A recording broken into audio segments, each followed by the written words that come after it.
Now, let us discuss about types of files in Java programming language. Files are mainly classified in two ways. The first one is based on the content. Based on the content, the files will be classified into two types, such as text file and binary file.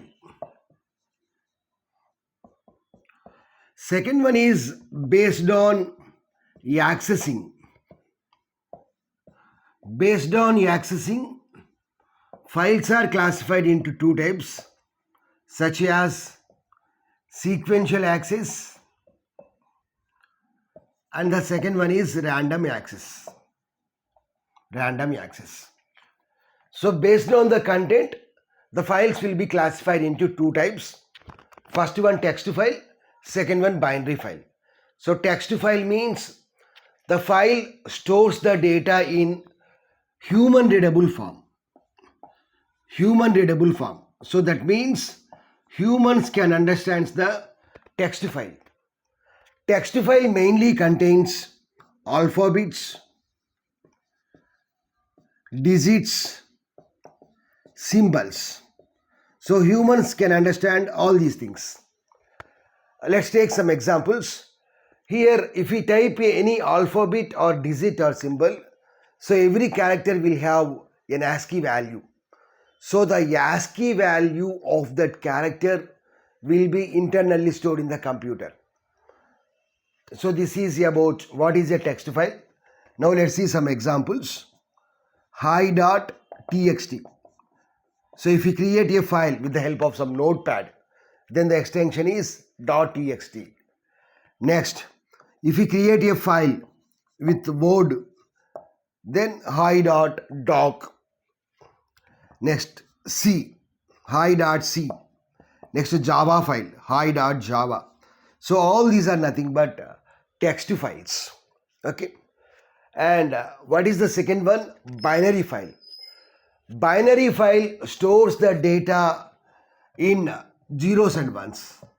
So binary means zeros and ones. So binary file means the data will be stored in the form of zeros and ones.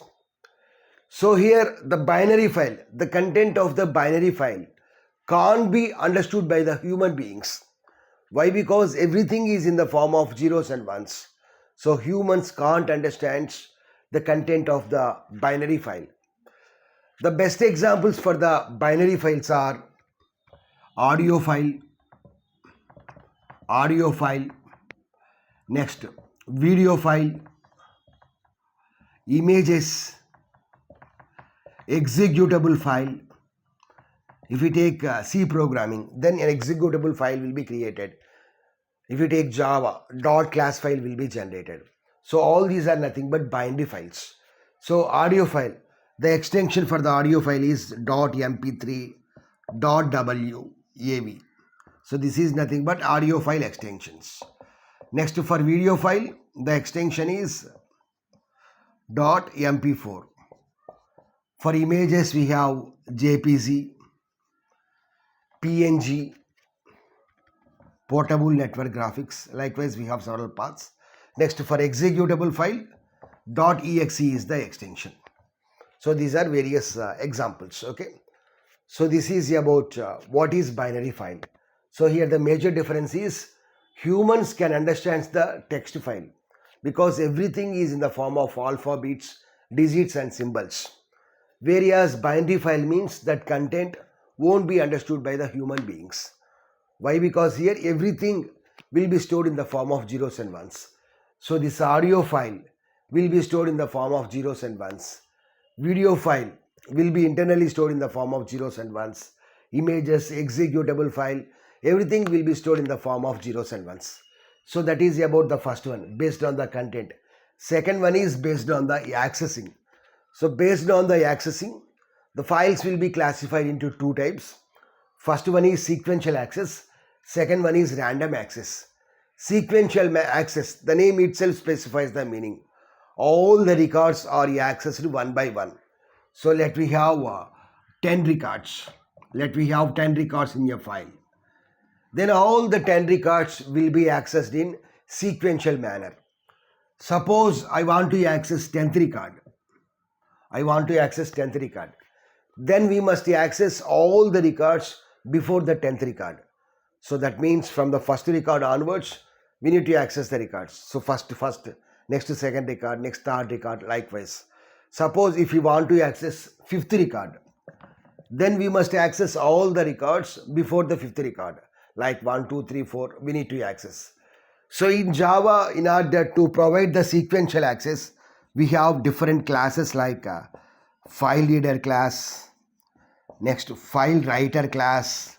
We will discuss this in the upcoming videos. All these classes, character stream, byte stream, buffer stream, and object stream. Java supports various streams. In those we will see all these classes. Next we have file input stream. Next to file output stream, buffer reader. So all these are nothing but sequential access methods. Okay. And what is the second one? Sequential access classes. All these are classes. These classes contains various methods. With the help of those methods, we will perform the operations on the files. And the second one is random accessing. So random access means directly we can access any record randomly, directly. Suppose let we have 10 records. If we want to access the 10th record, then we must access 10th record directly. There is no need to access all the records before the 10th record. So we can access any record directly. Okay. So this is about what is random access. Java provides random access with the help of a class called random access file. Random access file. So this is about different types of files in Java program.